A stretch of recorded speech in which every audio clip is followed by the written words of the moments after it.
ልብ አንጠልጣይ እየሆነ መጥቷል። አሁን ላይ ተምቹ እነ ወይዘሮ ሜላት ጋር የእርግብ ፍቅረኛ ሆኖ መግባቱ ምርመራውን አንድ ስቴፕ ያሳድገዋል።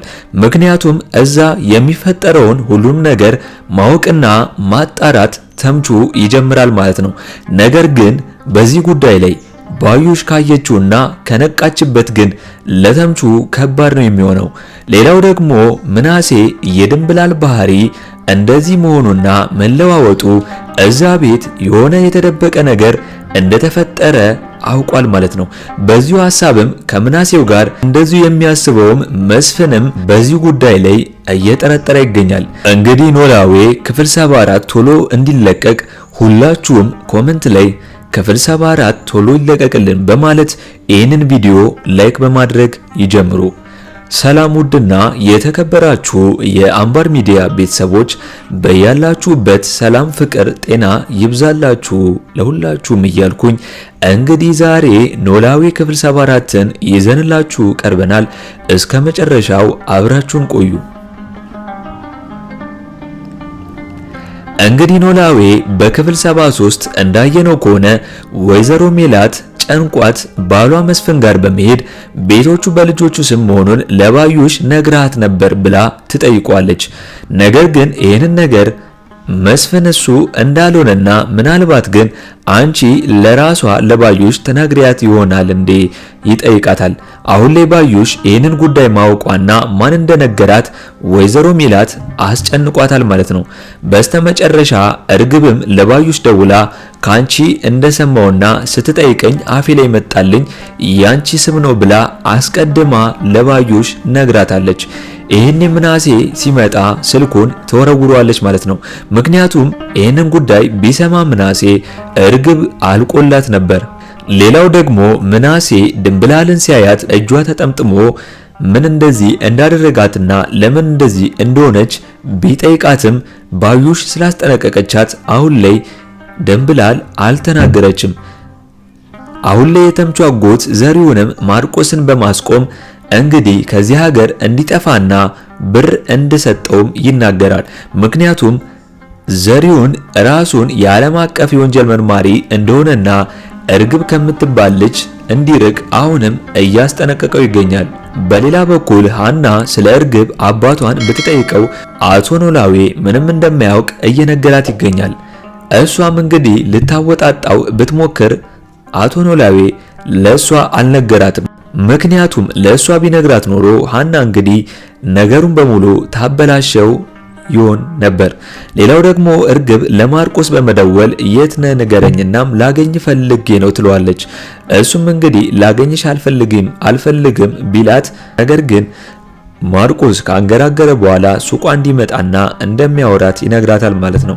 ምናሴ ያስጨነቀው የድንብላል ነገር ለመስፍን ይነግረዋል። መስፍንም ጠርቶ ድንብላልን ቢጠይቃት እንዳላመማት ታስተባብላለች። አሁን ላይ መስፍን እዚህ ቤት የሆነ አውሬ እንዳለ እየጠረጠረ ይገኛል። ከድሮም ጀምሮ ግን መስፍን ባዩሽን እንደማይወዳት ከዚህ በፊት ባሉት ክፍሎች እንዳየን አይረሳም። በሌላ በኩል የተምቹ አጎት ዘሪሁንም ይህንን ጉዳይ ሃና እንዳታውቀው ካወቀችው ግን ገደል ይገባል ነገራችን ብሎ አሁንም ቢሆን አስጠንቅቆታል።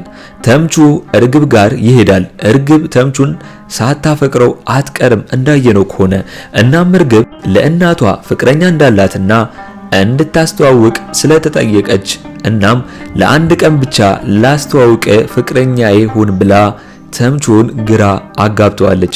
ተምቹም እንግዲህ ግራ በመጋባት ውስጥ ሆኖ አስቤበት አሳውቅሻለሁ ብሎ ይሄዳል ማለት ነው። ሌላው ደግሞ ሃና የድንብላል እንደዛ መሆን እንዳመማት ስትሰማ በመደናገጥ ድንብላልን ሄዳ ታያታለች። ያኔም እንደዛ ሆና ስታያት አልኮል በማድረግ እያከመቻት ትገኛለች። ሃናም እንግዲህ ድንብላል ማን እንደዚህ እንዳደረጋት ብትጠይቃት ድንብላል ግን ልትነግራት አልሞከረችም ነበር። ነገር ግን ሃና በተደጋጋሚ ጊዜ ልታወጣጣት ስትጠይቃት ድንብላልም ልትነግራት ስትል ባዩሽ ትደርስና እንግዲህ ታስቆማታለች ማለት ነው። ባዩሽም ለሷ እንደሰበችላትና ሃና ጥሩ ሰው እንደሆነች ለድንብላል ትነግራታለች። አሁን ላይ ማርቆስም እርግብ ጋር በመሄድ ሰዎች እንደሚከታተሉትና ከዚህ ሀገር ለቆ መሄድ እንዳለበት ይነግራታል። እርግብም እንግዲህ ይህንን ነገር ያደረገው የመሰላት አክስቷ ባዩሽ ነች ብላ ወዲያው የመጣላት እሷ ነች። ምክንያቱም ባዩሽ ይህንን ላሴራ እንደምትሰራ ይህንን ላሴራና ሌሎች ነገሮችን እንደምትሰራ እርግብ ስለምታቅ፣ በሌላ በኩል ወይዘሮ ሜላት ባዩሽን ስለ ጉዳዩ ትጠይቃታለች። እናም ጭራሽ ባዩሽ ነገሩን ታዞረውና እንዲሁም ስላልነገርሽኝ ልታፍሪ ይገባሻል በማለት ነገሩን ጠምዝዛ እሷን ጥፋተኛ አድርጋ ትሄዳለች ማለት ነው። አሁን ላይ ተምቹም ግራ ገብቶታል። እናም እርግብን ያለችውን ለአጎቱ ይነግረዋል። አጎቱን ቤት ገብቶ የቤተሰብ ሁኔታ ማወቅ ጥሩ ነው በማለት ምክሩን ይለግሰዋል። እናም ጉዳዩ ከባድ ኬዝ ነው፣ እሺ በልና ሂድ ወደነ ወይዘሮ ሜላት ቤት ግባና ብዙ ነገር መረጃዎችን ታቃብለናል ብሎ ነግሮታል። ሌላው ደግሞ ምናሴ ይባስ ብሎ ባዩሽን ይቅርታ እንድትጠይቃት ሜላትን ነግሯታል። ሜላት ግን ጥፋቱን ወደኔ ያዞረችው በማለት የባዩሽን ነገር አውቃባታለች ማለት ነው። በሌላ በኩል እንግዲህ መስፍን እርግብን ስለ ባዩሽ ትጠይቃታለች። እናም ቅርርባችሁ ምን ያህል ነው ብትላት እሷም በእናንተ ቅርርብ ነው እንጂ እኔ ወይዘሮ ባዩሽን አላቃትም ብላ ለመስፍን ትነግሯለች ማለት ነው። እርግብ ድንብላል ጋር በመሄድ መኝታ ቤት አይተሽኛል፣ እናም ያደረኩን ነገር ተናግረሻል ወይስ አልተናገርሽም ብላ አሁንም ቢሆን ድንብላልን እያስፈራራቻት ትገኛለች። ጭራሽ ይባስ ብሎም ስለኔና ስለ ባዩሽ ምንም ነገር ብትናገሪ የቀረውን እጅሽን እጨምርልሻለሁ በማለት አሁንም እያስፈራራቻት ትገኛለች። እንግዲህ ድንብላል እንዳየነው ከሆነ ድራማው ላይ ወይዘሮ ባዩሽና እርግብ እያስፈራሯት ለሁለት ይገኛሉ። ድንብላልም ይህንን ሁኔታ ለመናገር ብትልም ግን እየደረሱባት ይህንን ሁኔታ እንዳትናገርና ወሬውን እንዳታወጣ እያስፈራራት ይገኛሉ።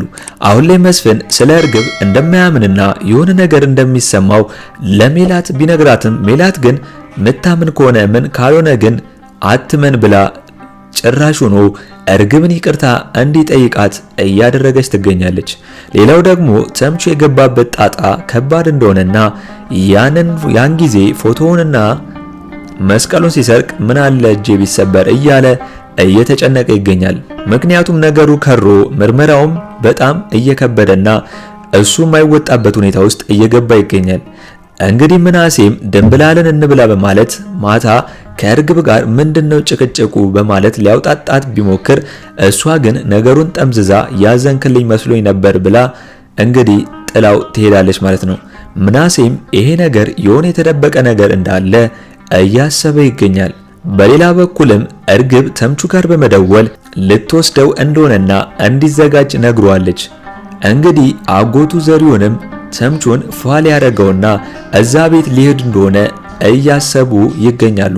አሁን ላይ ተምቹ እነ ወይዘሮ ሜላት ጋር የእርግብ ፍቅረኛ ሆኖ መግባቱ ምርመራውና መረጃውን ለማግኘት ለእሱ ይረዳዋል ማለት ነው። ምክንያቱም እዛ በገባ ሰዓት የሚፈጠረውን ሁሉንም ነገር እያንዳንዱን ነገር ማወቅና ማጣራት ይጀምራል። ስለዚህ ምርመራውን አንድ ስቴፕ ከፍ ያደርገዋል ማለት ነው። እንግዲህ ኖላዊ ክፍል 74 ቶሎ እንደተለቀቀ እኛም በኮሚኒቲ ፖስታችን ስር ወዲያው ለእናንተ የምናስቀምጥላችሁ ይሆናል ማለት ነው። ለአምባር ሚዲያ አዲስ ከሆናችሁና ሰብስክራይብ ያላደረጋችሁ ካላችሁ ሰብስክራይብ በማድረግና የደውል ምልክቱን በመጫን ቤተሰብ እንድትሆኑን በአክብሮት እንጋብዛለን። በቀጣይ ክፍል እስከምንገናኝ ድረስ መልካም ቆይታ ይሁንላችሁ። ቻው ቻው።